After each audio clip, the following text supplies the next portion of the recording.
and we will discuss a very important rule, Kirchhoff's law. Kirchhoff's law.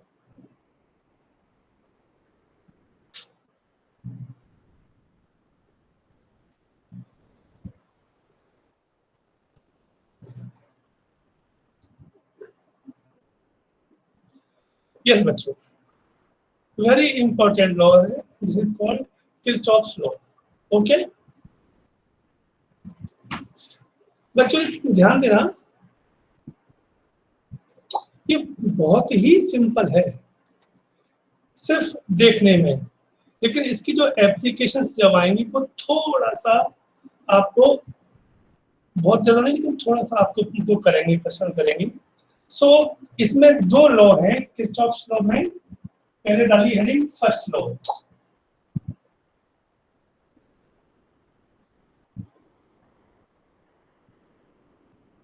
First law.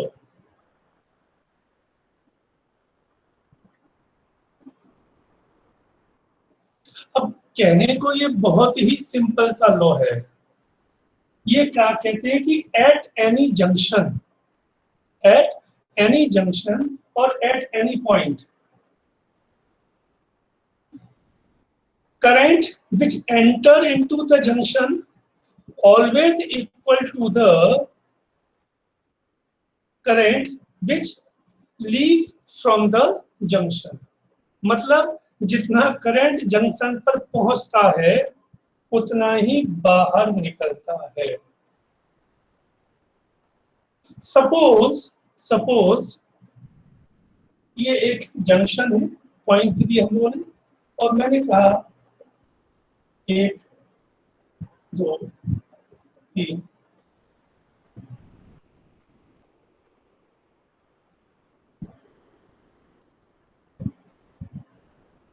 I1, ये I2, I3, I4, I5. ध्यान से बेटा.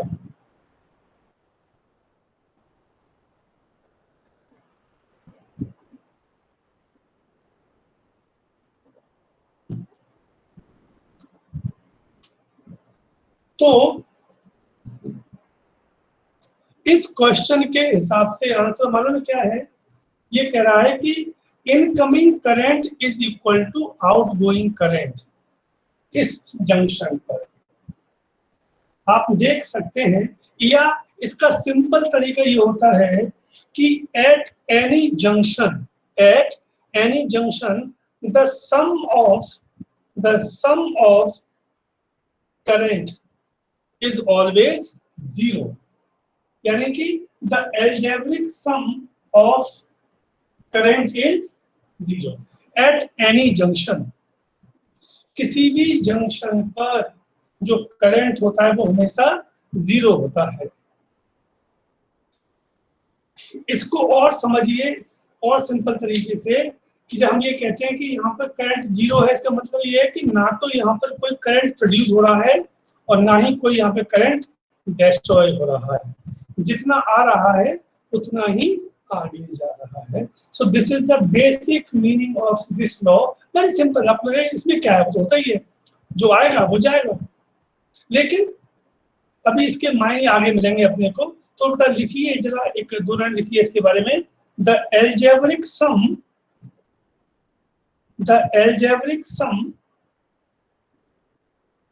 of all the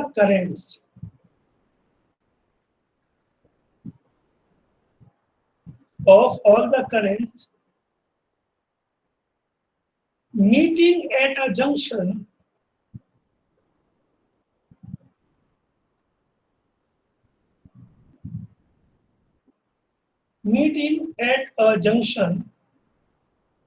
in a closed electrical circuit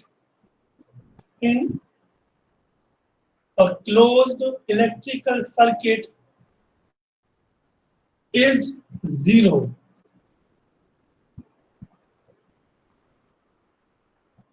एक meaning है इसका.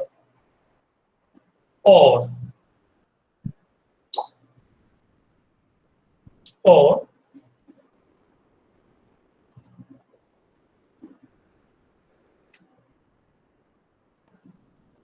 Second इसका statement लिखिए,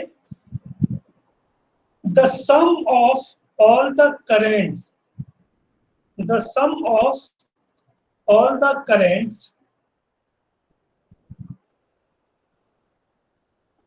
entering any junction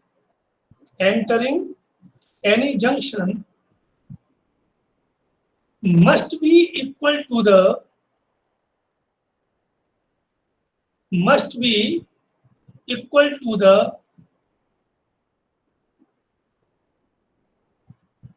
sum of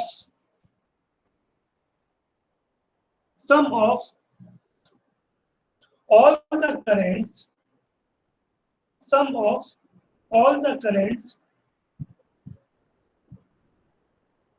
leaving that junction.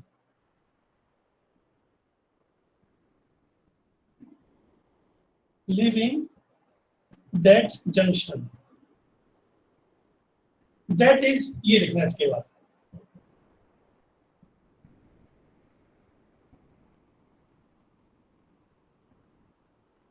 Summation I is equal to 0 और अब ये बनेगा डायग्राम।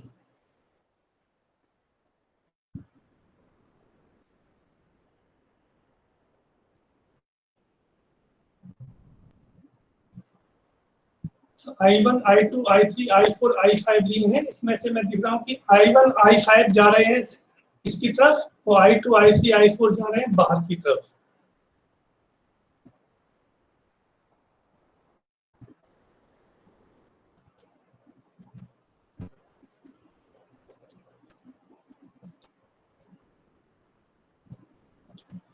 अब बच्चों यहाँ पे एक नियम सीखो। नियम ये है इसका कि if current is moving towards junction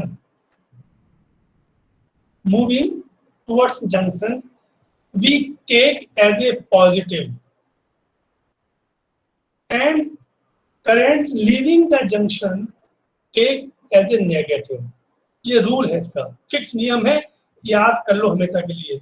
जो करंट जंक्शन की तरफ जाएगा उसे पॉजिटिव लेंगे और जो जंक्शन से दूर जाएगा उसे नेगेटिव लेंगे। अब इस हिसाब से देखा जाए summation I is equal to 0 है तो आप क्या करेंगे, यहाँ से आइए, I1 कैसा है, जा रहा है पॉजिटिव, I2 बाहर जाएगा तो इसलिए वो -I2, -I3, -I4 और plus I5 is equal to 0. So here I1 plus I5 is equal to I2 plus I3 plus I4.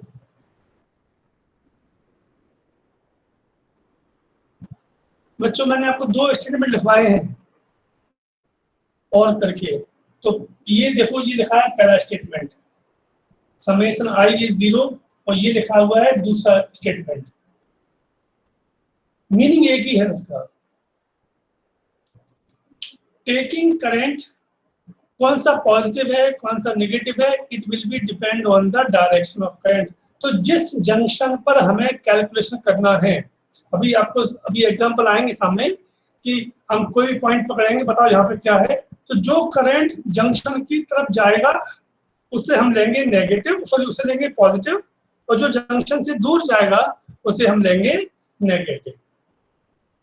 ये इसको आप देख के कह सकते हो this is incoming current and this is outgoing current. तो जितना आएगा उतना ही वापस जाएगा। बच्चों आप देख सकते हैं चूंकि ये जंक्शन पर डिपेंड करता है तो इसीलिए इसे जंक्शन लॉ भी कहते हैं, और चूंकि ये करंट बेस्ड है तो इसलिए हम इसे करंट लॉ भी कहते हैं। तो देखो आगे, this is also known as junction law और करंट लॉ ऑफ किरचॉफ। इसके दो नाम और भी हैं, द जंक्शन लॉ और Kirchhoff's law, sorry current law of Kirchhoff.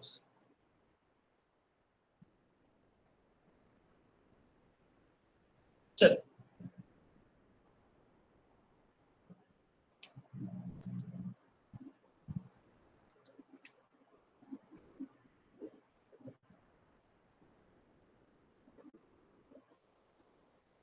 ये आपका सेकंड वाला आपको थोड़ा सा दाएं बाएं करेगा आपको। देखो सेकंड लॉ,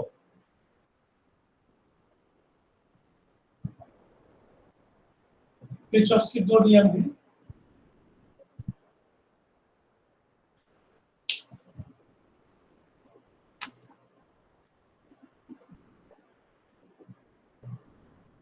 पहले इसको लिख लीजिएगा बेटा, फिर इसको समझाऊंगा। According to this law, the algebraic sum of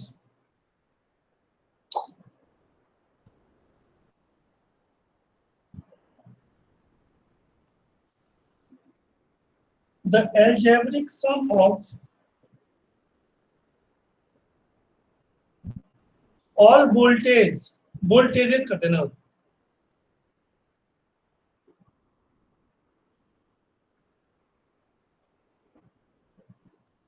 algebraic sum of all voltages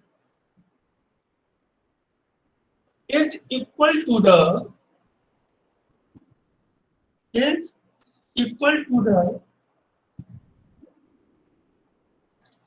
sum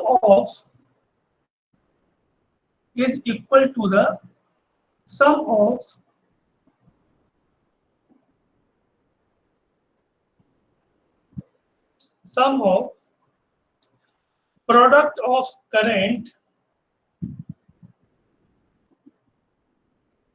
and their respective resistances.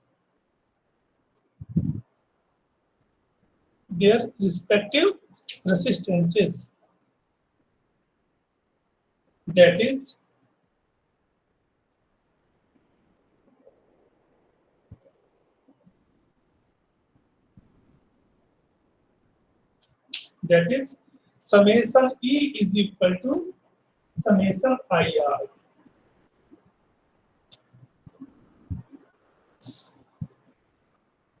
बड़ा महत्वपूर्ण लॉ है ये।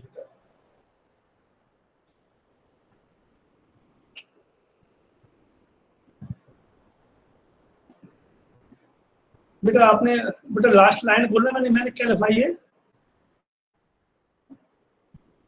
लास्ट वर्ड कोई एक बोल दो।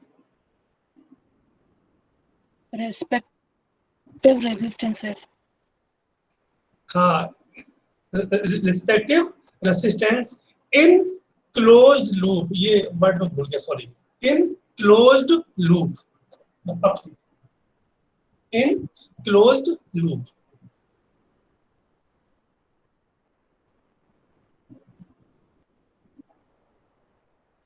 बच्चों ये कहना चाह रहा है कि आपको कोई सर्किट दिया जाएगा, उस सर्किट में जितनी भी बैटरी हैं उनको जोड़ दो, इज इक्वल टू कर देना, उसमें जितने भी रेसिस्टेंस हैं उसमें से कितना कितना करंट पास हो रहा है उसे जोड़ देना, और उनको मल्टीप्लाई करके जोड़ करके इक्वल कर दो, वही इसका मतलब है। अभी भी मुझे लगता है कि आपको थोड़ा समझने में दिक्कत आ रही होगी। अभी देखो मैं आपको समझाता हूँ तो आपको सब कुछ समझ में आएगा।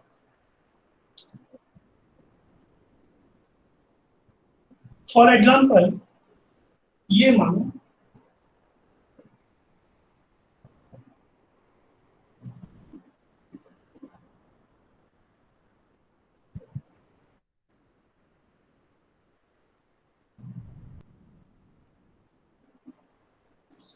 ये बच्चों ये देख लो क्या आपको, ये सर्किट है, इसमें दो बैटरी हैं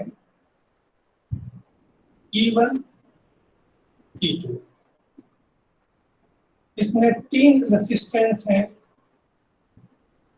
R1 R2 R3। अब आपको इस लॉ के हिसाब से बात करना है कि यहाँ पर A B C D E F, आप में से मुझे कोई बताएगा कि इसमें कुल कितने लूप हैं? 2 और गौर से देखो। 3 3। Very good, very good. 3 है बेटा, एक, ये 2 और एक बड़ा वाला भी तो है, 3। अब यहाँ पर ये सर्किट आपके सामने है कि ये बैटरी E1 E2 है, R1 R2 R3 3 रेसिस्टेंस है। अब ध्यान देना बेटा, समझ में आएगा आपको। अब मैं ये आपसे कहूं कि ओम्स लॉ के हिसाब से इसे सॉल्व कर दीजिए। अब तो अब आप कहां से निकालोगे बताओ? इसमें दो बैटरी लगी हुई है, पता नहीं कौन सा करंट कहां जा रहा है। लेकिन एक बात आपको पता है अच्छी तरीके से कि current always move from positive battery to negative battery. तो इसमें से होकर के कुछ करंट पास होगा, इसमें से भी होगा। हमें नहीं पता कितना है, वी डोंट नो। तो हम लोग क्या करेंगे, हम बोल देंगे कि ये करंट I1 है, ये करंट कितना हो जाएगा, I2 हो जाएगा। ठीक है, अब ये I1 होके ये यहाँ आएगा, तो इसमें से कितना करंट पास होगा बेटा, कोई मुझे बताएगा? R3 में I1 plus I2 क्या क्या? I1 I1 plus I2 plus, नहीं आवाज नहीं आ रही थी, कोई और? I1 plus I2। हाँ, कैसे पता लगा लिया?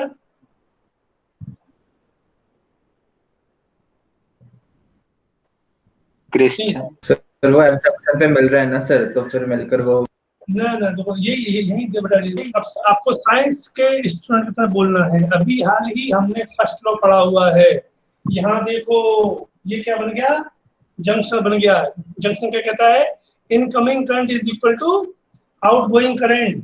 तो इनकमिंग कितना है, I1 प्लस I2, तो ये कितना होना चाहिए, I1 प्लस I2, ये यहाँ पहुंचेगा। अच्छा, एक और नियम याद रखना हमेशा के लिए, किसी भी बैटरी से जितना करंट जाता है उतना ही लौट के वापस आना चाहिए। यानी कि यहाँ पर करंट I1 होगा, यहाँ पर I2 होगा। क्योंकि तो आप मुझसे पूछ सकते थे कि सर यहाँ तक तो ठीक है कि I1 प्लस I2 है, सर यहाँ पे आकर के कैसे बट गया और ये कैसे पता कि ये I2 होगा? तो इसका बैटरी का रूल होता है बेटा, जितना चार्ज दोगे उतना चार्ज उसको वापस चाहिए होता है, तभी बैटरी काम करती है।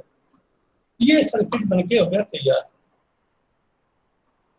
अब मैं आपको यहाँ बताऊंगा, क्योंकि ये जो है वो क्लोज लूप के लिए है, तो ये डायग्राम बटा बनाइए पहले। आप बन गया क्या, साथ साथ में बना लिया? Yes sir. Yes sir. Very good, very good, very good. तो लिखिए, in loop A B E F, A B E F। बेटा थोड़ा ध्यान, यहाँ पे मैं रोक रहा हूँ जानबूझ करके। यदि आपने ये लिख दिया A B E F तो ये रॉन्ग हो गया। ये जो लॉ है सारे के सारे ये क्लोज लूप के लिए काम करते हैं। तो क्या होना चाहिए, A B E F A, लौट के वापस वही चाहिए। यदि ऐसा आपने नहीं लिखा तो ये टेक्निकली रॉन्ग माना जाएगा, टीचर आपका नंबर काट सकता है। अब इस सर्किट में देखो, और इस लॉ को हमको लगाना है। अभी कोई लिखेगा नहीं, सिर्फ देखेंगे। क्या मैंने क्या बताया था कि उसमें जितने भी इलेक्ट्रोमोटिव फोर्स हैं उन्हें जोड़ दो। तो इसमें कुल कितनी बैटरी लगी हैं इस लूप में,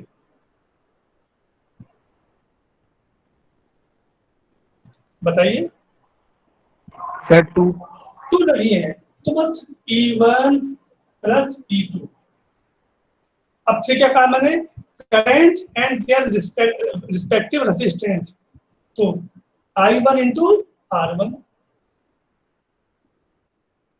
प्लस I2 इंटू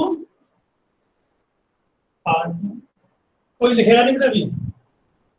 ये हो गया, ये बन गया आपका पहला सर्किट पूरा हो गया। अब यहाँ पे ये क्वेश्चन है कि ये जो लिखा गया है वो सही लिखा गया है क्या? तो आंसर है no, it is not right correctly. क्यों नहीं राइट? यहाँ पर आपको साइन कन्वेंशन का भी ध्यान रखना पड़ेगा। तो यही इसका इस टॉपिक का सबसे महत्वपूर्ण जो है एक पॉइंट आता है जो आपको समझना चाहिए। पहले मैं सिखाऊंगा कि कौन सी बैटरी पॉजिटिव होगी और कौन सी बैटरी नेगेटिव होगी। फिर मैं आपको सिखाऊंगा कि कौन सा IR पॉजिटिव होगा, कौन सा IR नेगेटिव होगा। Because the loop is ABEDFA ये है, तो आप इसमें सुविधा के लिए ऐसे कर लो बेटा, बताने के लिए कि ऐसा है, ये लिखा भी है वो भी। अब यहां से चलना पड़ता है और घूम के लौट के वापस आना है आपको। तो पहले हम बात कर रहे हैं बैटरी की, तो ये भूल जाओ। यहां से गए तो पहले आपको क्या मिल रही है? E1 बैटरी में आप A से B जाएंगे तो ध्यान देना कि उस बैटरी से निकलना है आपको। कैसे याद रखोगे इसको? कि you are going through the battery. तो जब आप उस बैटरी से निकलेंगे तो जहां पर आप बाहर निकलेंगे वो कैसा है? नेगेटिव की पॉजिटिव? क्यों बेटा? नेगेटिव। तो बस, तो ये बैटरी हो गई आपकी नेगेटिव। अब यहाँ घूम के आए, यहाँ आए, फिर यहाँ आए, और यहाँ पर आप बाहर कैसे निकल रहे हैं? नेगेटिव की positive? Positive.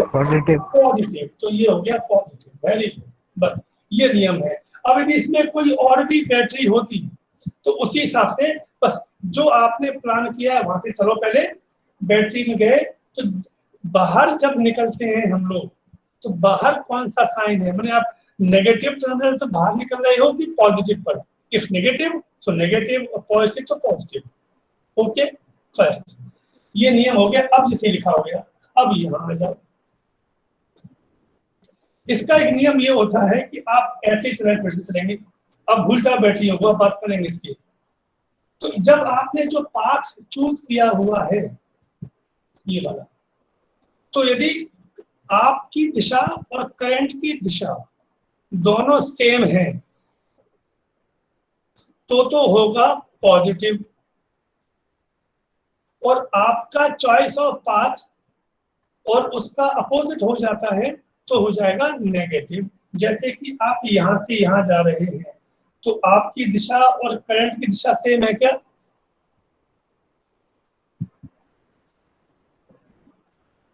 Yes no, opposite है, तो यहाँ पे क्या आ जाएगा? माइनस। अब यहाँ आप घूम के आए, अब ये देखो, इसमें आपकी दिशा जो आपने चॉइस की थी वो और जो उसकी डायरेक्शन है, क्या वो दोनों सेम है? सेम है, तो ये हो जाएगा आपका पॉजिटिव। अब सही लिखा है।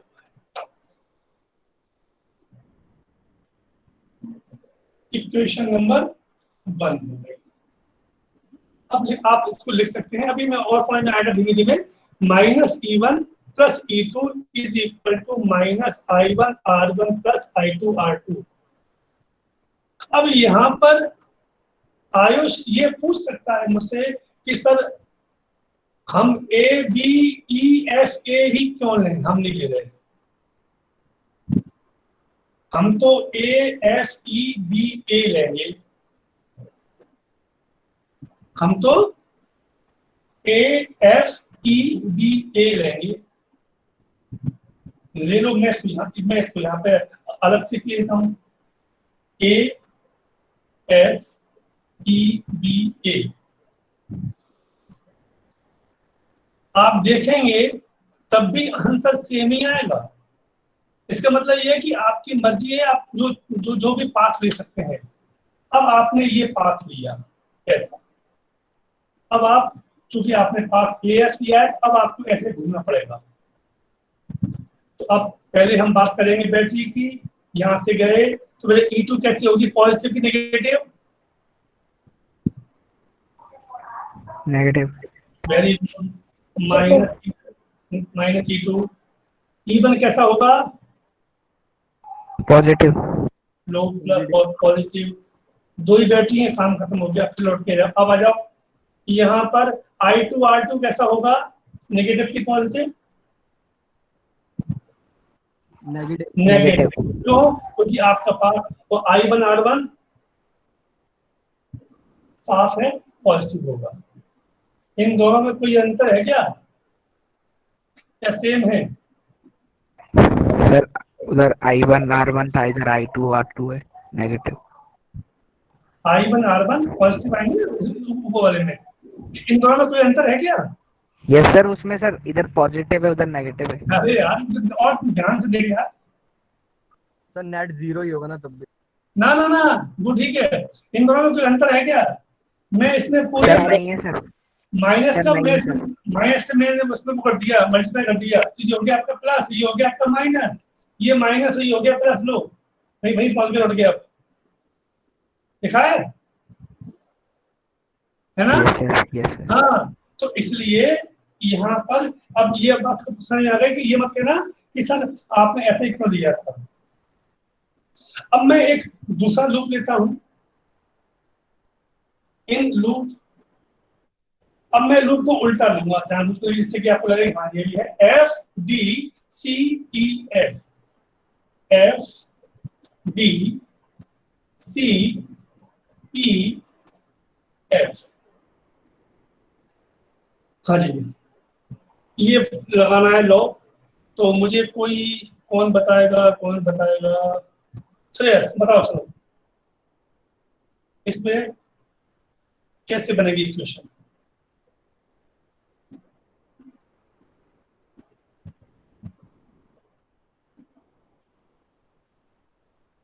Shreyas,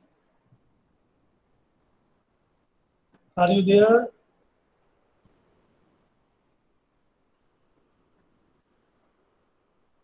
Okay. And Mary. Yes, better. Yes, sir. Okay. अब बेटा एन मेरी बताओ, Yes, sir. आपके हिसाब से इसकी इक्वेशन कैसे बनेगी?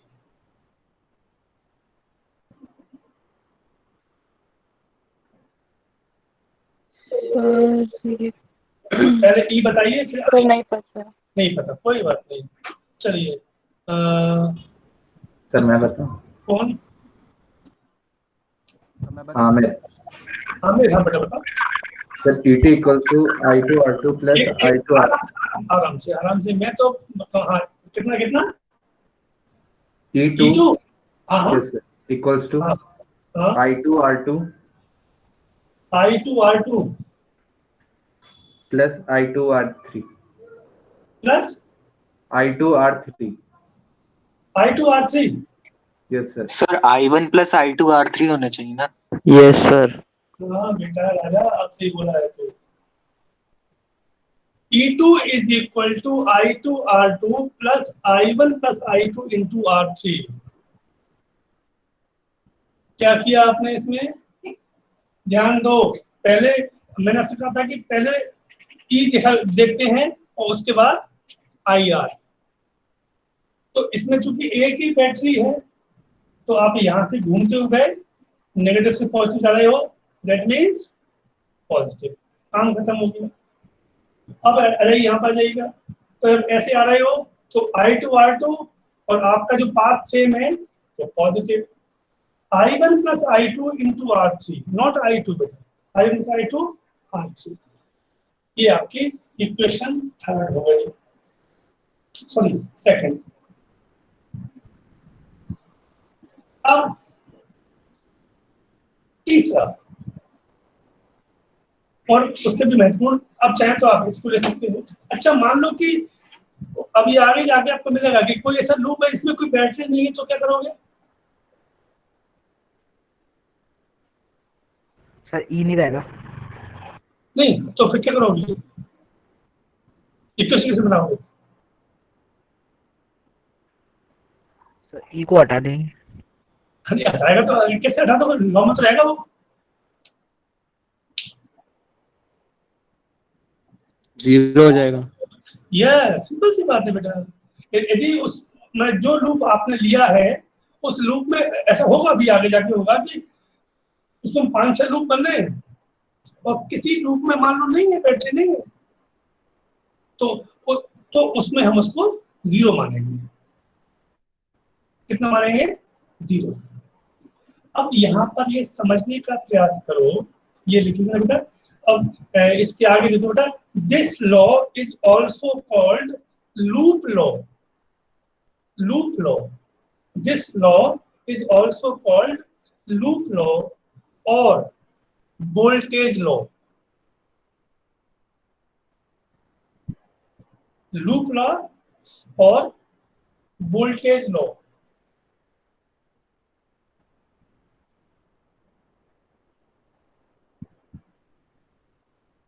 समझ में आया?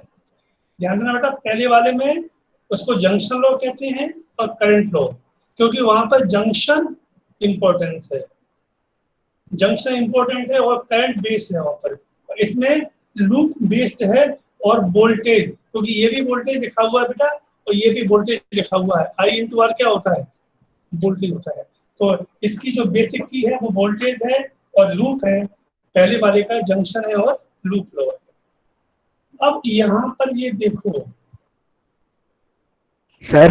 हाँ बोलो। सर ये ईएमएफ वाला वोल्टेज है ना? Yes yes,